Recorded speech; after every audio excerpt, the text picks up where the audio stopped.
अस्सलाम वालेकुम। तो आज हम बात करेंगे लीडरशिप एंड टीम मैनेजमेंट में, और इस पे हम अपनी डिस्कशन कर रहे थे लीडरशिप स्किल्स के ऊपर। और लीडरशिप स्किल्स के पॉइंट ऑफ व्यू से जो हमारी रिमेनिंग डिस्कशन है इसके ऊपर हम आज बात करेंगे। तो जी आज हम अपनी डिस्कशन स्टार्ट कर रहे हैं लीडरशिप स्किल्स पे। हमने लीडरशिप स्किल्स में ये देखा कि हमारे पास जो first two types of skills थी वो कौन कौन सी थी, और आज हम अपनी थर्ड कैटेगरी की बात करेंगे कंसेप्चुअल स्किल्स पे। ठीक है कि बीइंग लीडर जो है वो आपको कौन कौन सी कंसेप्चुअल स्किल्स की जो है वो ज़रूरत होती है, उसमें कौन कौन से एलिमेंट्स को आपको देखना पड़ता है। तो जैसे कंसेप्चुअल स्किल्स, जैसे इसका नेम ये बता रहा है, it related to the concept. ये आपके कंसेप्ट, आपकी थिंकिंग, आपकी कॉग्निटिव साइकोलॉजी, ये इनके साथ जो है वो रिलेट करती है। So conceptual skills involve the thinking or cognitive aspects of leadership, such as concepts and ideas.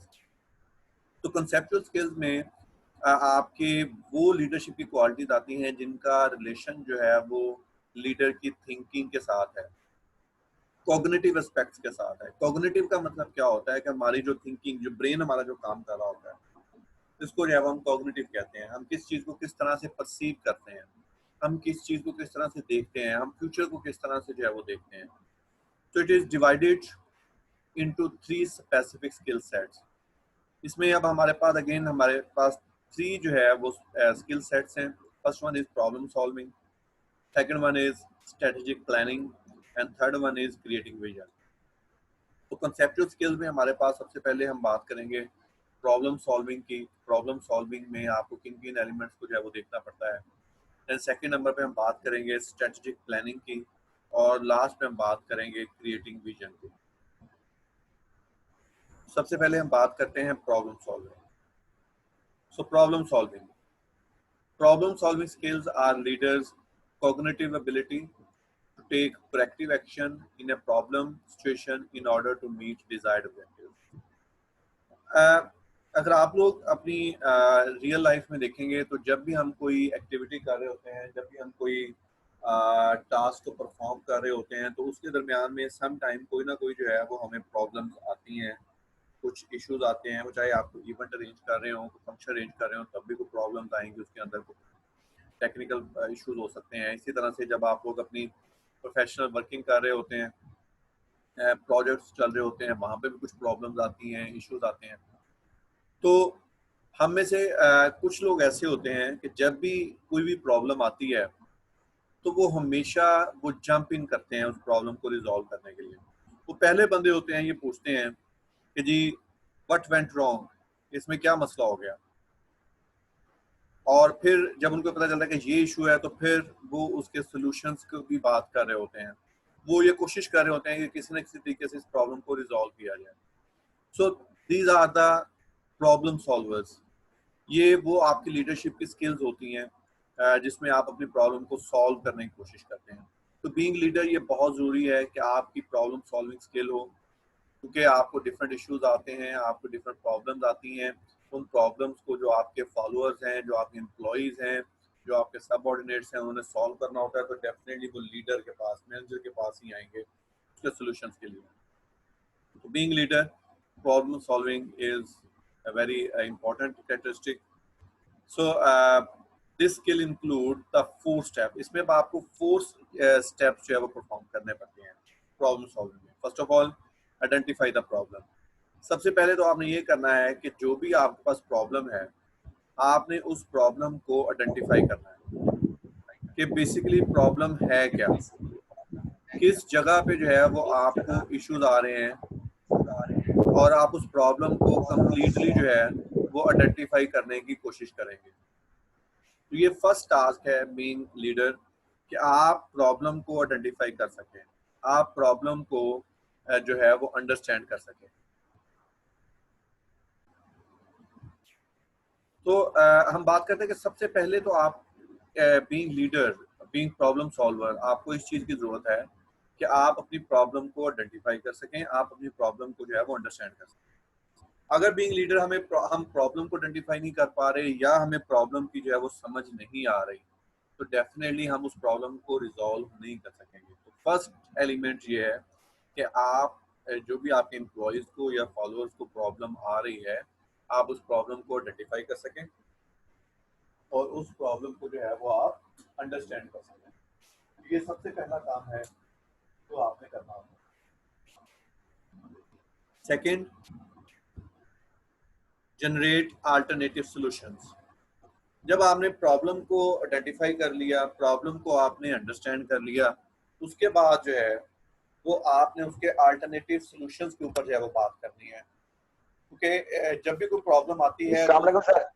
जी वालेकुम सलाम सर कैसे हो? तबीयत से ठीक सर। तो जब भी हमारे पास कोई प्रॉब्लम आती है तो उसको रिजॉल्व करने के डिफरेंट मेथड हो सकते हैं, डिफरेंट मैकेनिज्म हो सकते हैं।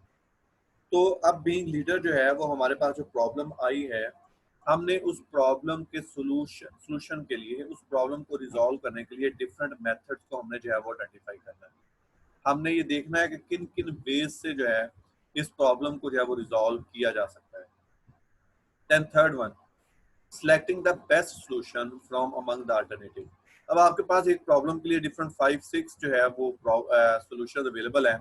अब आप उसमें से देखेंगे कि आपका बेस्ट सॉल्यूशन कौन सा है, वो सॉल्यूशन जिससे वो आपकी प्रॉब्लम मैक्सिमम लेवल तक जो है वो रिजॉल्व हो सके और उसके कोई और अदर इश्यूज जो है वो आपको फेस ना करने पड़े। तो जो भी आपके पास डिफरेंट अल्टरनेटिव अवेलेबल होते हैं, उसमें से बेस्ट सॉल्यूशन जो है वो आपने आइडेंटिफाई करना है और उसको आपने सेलेक्ट करना है। The last one is implementing that solution. जो आपने सॉल्यूशन जो है वो सिलेक्ट किया था, आपने उस सॉल्यूशन को अब उसके रियल सेंस में जो है अप्लाई करना है ताकि आप उससे अपने डिजायर्ड जो टारगेट्स हैं उसको अचीव कर सकें। जो आपकी प्रॉब्लम है तो प्रॉब्लम जो है वो रिजॉल्व हो सके। तो ये हमारे पास प्रॉब्लम सॉल्विंग स्किल है कि बीइंग लीडर आपके पास प्रॉब्लम सॉल्विंग स्किल होनी चाहिए। आपको डिफरेंट प्रॉब्लम फेस करनी पड़ेंगी, उन प्रॉब्लम को आपने रिजॉल्व करना है। उसके लिए सबसे पहले आपने उस प्रॉब्लम को आइडेंटिफाई करना है, अंडरस्टैंड करना है। देन आपने उसके सोल्यूशन के लिए डिफरेंट अल्टरनेटिव्स को जनरेट करना है। फिर उन डिफरेंट अल्टरनेटिव्स में से आपने जो बेस्ट सोल्यूशन आपको लग रहा है वो आपने सिलेक्ट करना है और फिर उस सोल्यूशन को उसके रियल सेंस में जो है वो आपने इम्प्लीमेंट करना है ताकि उस प्रॉब्लम को जो है वो रिजॉल्व किया जा सके। तो प्रॉब्लम सॉल्विंग के बाद जो अब सेकंड हम एस्पेक्ट की बात करेंगे, that is creating vision. Again one of the most important element in leadership, creating vision. तो creating vision requires the capacity to challenge people with compelling visions of the future. Vision का सबसे पहले मतलब क्या है? विजन का मतलब ये है कि हम लोगों को उनके बेटर फ्यूचर की जो है वो पिक्चर दिखाएं, हम उनको बेटर फ्यूचर के बारे में बताएं, उनको जो है वो उसके ऊपर कन्विंस करें और फिर उनको जो है वो मोटिवेट करें कि वो उस बेटर पिक्चर को, बेटर फ्यूचर के लिए वर्किंग करें। So, creating vision requires the capacity to challenge people with compelling visions of the future. जी असम साहब आप बताइएगा। सर ये इस पे खान साहब का नजरिया बड़ा फिट हो रहा है। वो इतने सुहाने ख्वाब दिखाए हैं, वो चिकना चूर होते हो रहे दिखाई दे रहे हैं, हमें बड़ी तकलीफ हो रही है सर। वो इसकी बात करें खान साहब की, सर खान साहब की इतने जबरदस्त ख्वाब दिखाए थे सर। जी जी सर, जी सर। वो भी थोड़े वर्गा लीडर है ना जी, तुसी भी लीडर हो ना जी। और सर ख्वाब तो दिखाए थे ना, हमने यकीन भी किया था सर। तुसी भी लीडर हो, साडे बाप दादा लीडर हो, तुसी भी इतना ही ख्वाब दिखाते हो। असम साहब ये दुख तो मेरा ख्याल है बहुत सारे लोगों का सेम होगा जो दुख आपने प्रेजेंट किया है। तो सर मुझे तो बड़ी तकलीफ हो रही है, ये नाकाम होते जा रहे हैं। हाँ, फिर वो चोरों को लाइसेंस मिल जाएगा सर, वो कहेंगे ये ठीक था। वो सब ऐसे भी लोग कहते हैं सर। जी सर। जी बताइए क्या क्या कहते हैं लोग? वो सर रूटीन में लोग कहते हैं, वो खाते थे और लगाते भी थे, यानी रिश्वत को लाइसेंस दे रहे हैं लोग, ये समझ रहे हैं कि यार ठीक थे वो। ये बस तकलीफ दे बात है। मैं थोड़ी गल दा जवाब देना चाहना। जी सर। ਇਹ ਜਿਹੜੇ ਅਸੀਂ ਲੀਡਰਸ਼ਿਪ ਪੜ੍ਹ ਰਹੇ ਆ ਨਾ, ਇਹ ਜਿਹੜੇ ਲੋਕ ਪੜ੍ਹੇ ਲਿਖਿਆਂ ਨੇ ਕਿਤਾਬ ਲਿਖੀ ਹੈ ਉਹ ਪੜ੍ਹ ਰਹੇ ਆ, ਉਹ ਤੁਹਾਡੇ ਵਾਲੀ ਲੀਡरशिप नहीं पढ़ रहे ਅਸੀਂ। नहीं सर, वो ये जो लाइन सर ने पढ़ी है ना, ये उससे बिल्कुल फिट आई है, उस पॉइंट ऑफ व्यू से मैंने बात ये वाकई आप देखें उन्होंने एक बेटर फ्यूचर, खान साहब देखिए एक चीज जरूर है, उन्होंने विजन क्रिएट किया, उन्होंने लोगों को बताया कि ये जो है ये ऐसा पाकिस्तान होगा, ये होगा। अब वो होता या नहीं होता वो एक और बात है, लेकिन सर ये देखिए मैं भी बात करना चाहता हूँ सर। जी जी जी जी जी सर, लीडर इसी को कहते हैं कि उसने विजन दिखा के प्राइम मिनिस्टर बनना था, बन गया। ये लीडरशिप की क्वालिटी होती है। चले शौकत साहब, एक सीट थी उसके पास, वो प्राइम मिनिस्टर बन गया अक्सरियत से। जी सर, मैं कुछ कहना चाहता हूँ। जी जी शौकत साहब। सर खान साहब की विजन बिल्कुल ठीक है, विजन तो ठीक है, लेकिन आगे जो पिक्चर सेट फोर्थ करनी थी ना, वहां पे प्रॉब्लम आ गया। मैं जी बिल्कुल, इसको ना मैं कंप्लीट करता हूँ, तो लास्ट पॉइंट यही आ रहा है, इसको हम जो है ना वो इसके ऊपर हम वो डिस्कशन करते हैं। हमारे पास 8 मिनट हम इसको कंप्लीट कर लें और लास्ट पॉइंट पे आकर हम आपके इस पॉइंट को डिस्कस भी करेंगे, ठीक है? जी सर बिल्कुल। Okay sir.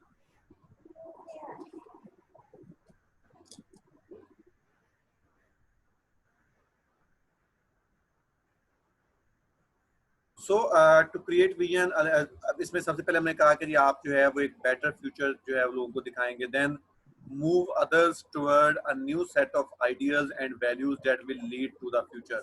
और उसके बाद आपके जो फॉलोअर्स हैं आपने उनको जो है वो लीड करना है, उनको मूव करवाना है, किसकी तरफ मूव करवाना है, ताकि जो आपने उनको एक बेटर फ्यूचर दिखाया है उस बेटर फ्यूचर के लिए जो है वो काम कर सकें। सो जो आपने न्यू फ्यूचर दिखाया है उस फ्यूचर को अचीव करने के लिए जो आपको आइडियल्स चाहिए, जो आपकी वैल्यूज हैं, जो मेथड या टेक्निक्स हैं, उसको जो है वो आप अचीव कर सकें। And then a leader must implement the vision and model the principle set forth in the vision. ये जो लास्ट इंपॉर्टेंट स्टेप जिसकी हम बात कर रहे थे कि बीइंग लीडर आपने जो विजन क्रिएट किया है, अब ये बहुत ज़रूरी है कि आप अपने विजन को इम्प्लीमेंट करें और उस विजन को अचीव करने के लिए आप अपने प्रिंसिपल्स को सेट करें, आप उन मॉडल्स और टेक्निक्स को सेट करें जिसकी हेल्प से जो है वो आप अपने उस विजन को जो है वो अचीव कर सकेंगे। इसके ऊपर हम लेटर भी हम इसके ऊपर डिस्कशन करेंगे, इसको वाइंड अप करने के लिए। एक ही हमारा दरमियान में पॉइंट जो थर्ड एलिमेंट था कॉग्निटिव एस्पेक्ट का, वो रह गया था स्ट्रेटेजिक प्लानिंग। तो स्ट्रेटेजिक प्लानिंग जैसे इसका नेम बता रहा है, it is related to the long term future, क्या आप लॉन्ग टर्म प्लानिंग कर रहे होते हैं।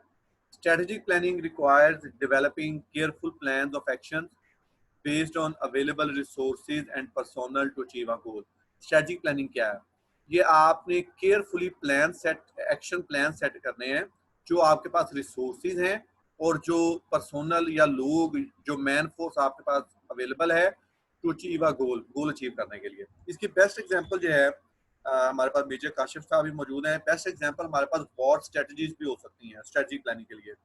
वॉर स्ट्रेटजी में क्या होता है, जो आपका लीडर होता है वो अपने रिसोर्सेज के मुताबिक जो कुछ उसके पास मौजूद है और जितने उसके पास ट्रूप्स, जितने फौजी मौजूद हैं, जितनी पर्सोनल मौजूद है, उसके मुताबिक वो एक कंप्लीट प्लान प्रिपेयर करता है कि कैसे हमने अपने एनिमी को डिफीट करना है, कैसे हमने विन करना है।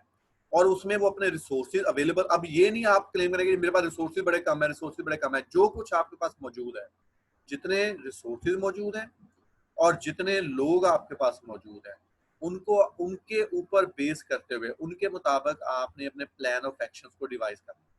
अब बोल and हॉइजबर्ग in 2000 suggest that strategic leaders need to have these 3 characteristics: the ability to learn। उनके मुताबिक सबसे पहले जो स्ट्रेटेजिक लीडर्स हैं उनके पास एबिलिटी टू लर्न होनी चाहिए, that is capacity to absorb new information and apply it towards new goals. कि उनके पास इतनी कैपेसिटी होनी चाहिए कि जो न्यू इन्फॉर्मेशन आए उसको एब्जॉर्ब कर सकें, उसको अंडरस्टैंड कर सकें और उसको अपने गोल्स को अचीव करने के लिए यूज कर सकें। Then the second one is the capacity to adapt, being able to respond quickly to changes in the environment. Adapt का मतलब क्या होता है, यूज टू होना, कि आपके जब भी इन्वायरमेंट में कोई चेंजेस आए तो आप उसके यूज टू हो सकें, आप उसके मुताबिक खुद को ढाल सकें। क्योंकि अगर कोई इन्वायरमेंट चेंज हो रही है, आपके कुछ चेंजेस आ रहे हैं, इकोनॉमिक चेंजेस आ रहे हैं, आपके पॉलिटिकल चेंजेस आ रहे हैं और आप उनके मुताबिक खुद को यूज टू नहीं कर पा रहे, आप उनके मुताबिक खुद को डेवलप नहीं कर पा रहे, तो देन आप स्ट्रेटेजिक लीडर नहीं बन सकेंगे। ये बहुत जरूरी है कि अकॉर्डिंग टू द सिचुएशन जो है आप खुद को सिचुएशन के मुताबिक ढाल लें। And then managerial wisdom, a deep understanding of people and the environment in which they work। Managerial wisdom का मतलब क्या है कि आपको एक बहुत गहरी अंडरस्टैंडिंग होनी चाहिए, आपको डीप नॉलेज होना चाहिए लोगों का और उस इन्वायरमेंट का जहाँ पे वो काम कर रहे हैं। तो ये हमारे पास स्ट्रेटेजिक प्लानिंग के 3 स्टेप्स हैं कि सबसे पहले आप में लर्निंग एबिलिटी हो कि आप लर्न कर सकें, देन कैपेसिटी टू अडेप्ट हो, जो चेंजेस आ रहे हैं उन चेंजेस के मुताबिक आप खुद को कन्वर्ट कर सकें, और मैनेजरियल विजडम, आपको अपने लोगों के बारे में डीप नॉलेज हो, बहुत गहरा नॉलेज हो, बहुत कंप्लीट अंडरस्टैंडिंग हो लोगों की, और उसके साथ साथ जिस इन्वायरमेंट के अंदर वो काम कर रहे हैं उस इन्वायरमेंट का आपको पता हो। तो इसमें हमने स्ट्रेटेजिक जो कंसेप्चुअल स्किल्स थी, इसमें हमने सबसे पहले बात की प्रॉब्लम सॉल्विंग की, फिर हमने बात की स्ट्रेटेजिक प्लानिंग की, और फिर हमने बात की क्रिएटिंग विजन।